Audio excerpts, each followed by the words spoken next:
হাসান, আপনার কাছে কি মনে হয় যে এনসিপি অনেকগুলা দল?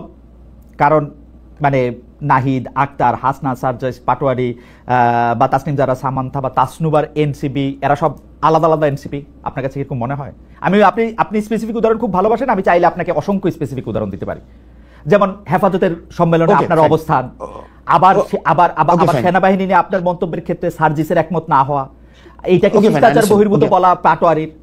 আবার ধরেন নারী ইস্যুতে আপনার অবস্থান বনাম এনসিপির অবস্থান, আপনাদের অবস্থান বনাম বিভিন্ন অবস্থান হেফাজত। সেই ক্ষেত্রে কি আপনার আলাদা আলাদা দল কিনা, আপনি যদি একটু ব্যাখ্যা করতেন। Okay fine. প্রথমত হচ্ছে এই আলোচনাটাকে দুই ভাগে মানে দুইটা লেয়ারে করতে হবে। এক নম্বর বিষয় হচ্ছে যে আমাদের দীর্ঘদিন ধরে যেটা হয়েছে ইন্ট্রা পার্টি ডেমোক্রেসি আমাদের ছিল না। মানে ইন্ট্রা পার্টি মানে একটা একদম মানে ওয়ান ম্যান সেন্ট্রিক হচ্ছে রাজনৈতিক দলগুলো ছিল, যেখানে রাজনৈতিক দলের আমি দুইটা লেয়ার শেষ করার পরে আপনি এই ক্ষেত্রে আমাকে প্রশ্ন করেন। তো সেক্ষেত্রে যেটা হতো যে একটা ভয়েসে সিঙ্গেল ভয়েস, যে একজন যা বলতো একদম ডাউনওয়ার্ডস পর্যন্ত একই ধরনের ভয়েস সেখানে ইকো হইতো।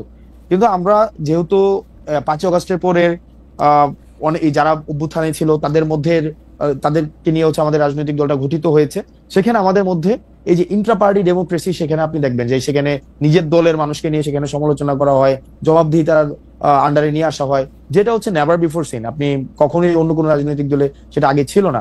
এই কারণে আমাদের দেশে এটা খুবই মানে আনইউজুয়াল একটা ঘটনা মনে হচ্ছে। মাই গুডনেস, যে আপনি চিন্তা করেন একটা জায়গায় যে মির্জা ফখরুল সাহেব একটা ধরনের একটা কথা বলেছেন এবং পাবলিকলি সেটা রিজভী সাহেব সেখানে বলছেন যে এই বিষয়ের সাথে আমি একমত না। এটা হচ্ছে একটা বিষয়। অর্থাৎ এটা কখনোই আমাদের দেশের রাজনৈতিক কালচারে ছিল না যে নিজ দলের সমালোচনা করা যাবে, নিজ দলের মানুষের স্ট্যান্ডের সমালোচনা করা যাবে। এক নম্বর বিষয়। দুই নম্বর বিষয়, আমাদের যেহেতু দলটা গঠিত হয়েছে মাত্র 4 মাস হয়েছে, তো 4 মাসের মধ্যে নানা টানাপোড়েন, প্রবলেম সলভ, এবং হচ্ছে আমরা বিভিন্ন বর্গের মানুষ সেখানে এসছে, বিভিন্ন চিন্তার মানুষ এখানে এসছে, একটা অনেক কাজ করার মধ্য দিয়ে প্রবলেম সলভের মধ্য দিয়ে, কর্মসূচির মধ্য দিয়ে একটা রাজনৈতিক দলের এই যে বিভিন্ন মত পার্থক্য গুলো থাকে, মানে ইন্ট্রা পার্টি যেভাবে আমাদের মত পার্থক্য গুলো থাকে, তখন সেটা একটা শেপে আসে। তো স্বাভাবিকভাবে আপনি 3-4 মাসের মধ্যেই যে এটার একদম একটা সবার মানে ইউনিনিমাস একটা ক্যারেক্টারিস্টিক্স দাঁড়াবে, সেটা হচ্ছে 3 মাস খুব কম সময় সেটির জন্য। তবে ক্রমশ সেটার একটা পর্যায় বা দিন যত যাবে সেটার একটা সেটার একটা জি। প্রথম কথা হচ্ছে ইন্টারপার্টি ডেমোক্রেসির কথা আপনি বলতেছিলেন। ইন্টারপার্টি ডেমোক্রেসিতে কোনো শাস্তি দেওয়ার বা কোনো রকম কোনো জবাবদিহিতা করার, একজন মানুষ আরেকজন মানুষের সাথে কথা বলার এরকম কোনো রীতি আছে কিনা আপনি জানতেছিলেন। আপনি আবার ভালো করে বাংলাদেশের রাজনৈতিক হিস্ট্রি পড়েন, আপনি দেখবেন যে অসংখ্য এরকম উদাহরণ আছে। বদরুদ্দোজা চৌধুরী থেকে শুরু করে ডক্টর কামাল হোসেন থেকে শুরু করে আব্দুল মান্নান ভূঁইয়া থেকে শুরু করে সাইফুর রহমান এবং আওয়ামী লীগের বিভিন্ন লোকের কথা যদি আপনি দেখেন, আপনি যদি বাংলাদেশের বাম গণতান্ত্রিক আপনি দেখেন, আলাদা মন্তব্য দেওয়ার জন্য তাদেরকে পার্টিতে সাফার করতে হয়েছে, কাউকে পার্টি থেকে বেরিয়ে আসতে হয়েছে, সেরকম অসংখ্য ঘটনা ঘটেছে।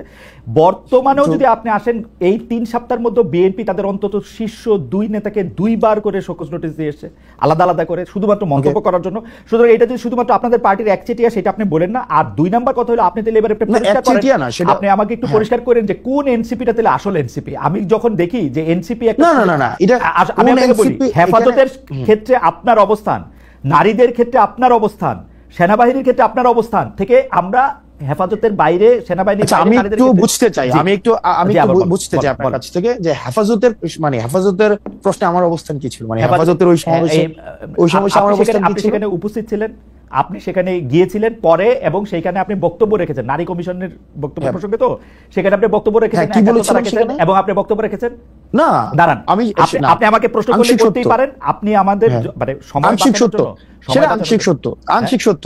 আমি হেফাজতের প্রোগ্রামে গিয়েছি, এটা সত্য, কিন্তু পরবর্তী যে বিষয়গুলো রয়েছে সেখানে নারী কমিশনের বাতিল বিষয়ে আমি কোনো কথা বলিনি। আপনি ভিডিও আছে, সব জায়গায় আছে। হেফাজত সেই সভাটা আহ্বানই করেছিল নারী কমিশনের রিপোর্টের এগেইনস্টে। আপনি সেখানে জেনে বুঝেই গিয়েছেন এবং একাত্মতা করতেই গিয়েছেন সেখানে। এক নম্বর বিষয় আমি একদম অন এয়ারে বলছি আপনাকে, কোন ইনফরমালি কোনো আলাদা ভাবে বলছি না, অন এয়ারে বলছি। ওই প্রোগ্রামটা ইনিশিয়ালি হওয়ার কথা ছিল, সেখানে যে হেফাজতে শাপলা হত্যাকাণ্ড হয়েছিল, সেই শাপলা হত্যাকাণ্ডের এই বিষয়ে, এবং এর আগে আমরা হচ্ছে আওয়ামী লীগ নিষিদ্ধের একটা প্রোগ্রাম দিয়েছিলাম। এই প্রোগ্রামের একদিন পরেই হচ্ছে ওই প্রোগ্রামটা হয়েছিল আপনার হচ্ছে সোহরাওয়ার্দীতে। আমরা সেখানে, আপনি যদি আমার বক্তব্যতে দেখেন, সেখানে আমি স্পষ্টভাবে আওয়ামী লীগ নিষিদ্ধ নিয়ে কথা বলেছি। 2 নাম্বার বিষয়, আমি শেষ করি। 2 নাম্বার বিষয়, সেখানে নারী কমিশনের যে বিষয়, সেখানে আমি কমিশন বাতিল বিষয়ে আমি কোনো কথা বলিনি।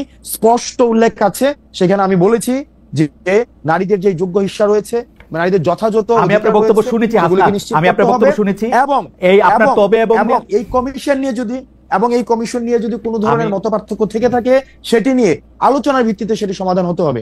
এবং সেখানে নারীদেরকে নিয়ে হেফাজতের ওইখানে আপনার অবস্থান কি এনসিপির অবস্থান? আমি কোয়ালিটেটিভ ইয়াতে চাচ্ছি না, আমি বলতে চাচ্ছি যে আপনার অবস্থান এনসিপির অবস্থান কিনা। আমাদের এনসিপি নারী কমিশনের বিষয়ে এই অবস্থানটাই ছিল। আমি যে অবস্থানটা, যেই কথাটা সেখানে আমরা বলেছি, কারণ আমরা বলেছিলাম নারী কমিশন আপনার হেফাজতের যে প্রস্তাবগুলো দিয়েছে করাটা এনসিপির অংশগ্রহণ করা কিনা।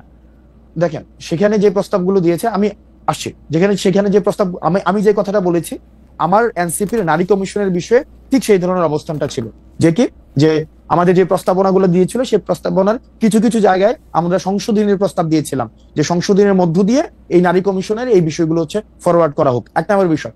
দুই নম্বর বিষয় হচ্ছে ওখানের উপস্থিতির যে বিষয়টি, সেটি হচ্ছে যে তখন সব রাজনৈতিক দলের, আমাদের হেফাজতের যারা আছেন সব রাজনৈতিক দলকেই তারা হচ্ছে দাওয়াত দিয়েছিল। সেই দাওয়াতের অংশ হিসেবে এনসিপির প্রতিনিধি হিসেবে আমি সেখানে গিয়েছিলাম। আমি অবশ্য এনসিপির এই বিষয়ে দেওয়া পরের প্রেস রিলিজে, পরে তাদের বক্তব্যে, তাদের নেতাদের কথায় কখনো আমি এটা প্রমাণ পাই নাই যে আপনি এনসিপির প্রতিনিধিত্ব করতে সেখানে গিয়েছিলেন। আমি বরং উল্টোটা শুনেছি, ওখানে শুনেছি হাসনাত আব্দুল্লাহ সেখানে গিয়েছেন নিজের ক্যাপাসিটিতে। না, নিজের ক্যাপাসিটি। দেখেন বিষয়টা হচ্ছে যে আমরা প্রথম দিন একটা প্রোগ্রাম ছিল, একদম ওই দিনের আগের দিন একটা প্রোগ্রাম ছিল আওয়ামী লীগ নিষিদ্ধের বিষয়ে, এবং আওয়ামী লীগ নিষিদ্ধের বিষয়ে যারা যারা যারা যারা একমত ছিল সেই জায়গা থেকে আমাদেরকে হেফাজতে ইসলাম পাঁচি, এটা খুব সম্ভবত প্রোগ্রামটা ছিল মার্চ মাসে, প্রোগ্রামটা হচ্ছে মার্চ মাসে ছিল না প্রোগ্রামটা? হ্যাঁ, মার্চে ছিল প্রোগ্রামটা। তো তখন হচ্ছে ওই যে শাপলা হত্যাকাণ্ড নিয়ে হচ্ছে সে প্রোগ্রামটা হওয়ার কথা ছিল, এবং সেই জায়গায় হচ্ছে আমি গিয়েছিলাম, এবং এটা হচ্ছে আমার পার্টি থেকে আমি গিয়েছিলাম। যাই হোক, এটা আপনি নিশ্চয়ই পরে আবার ভেবে দেখবেন যখন আপনার নিজের রাজনৈতিক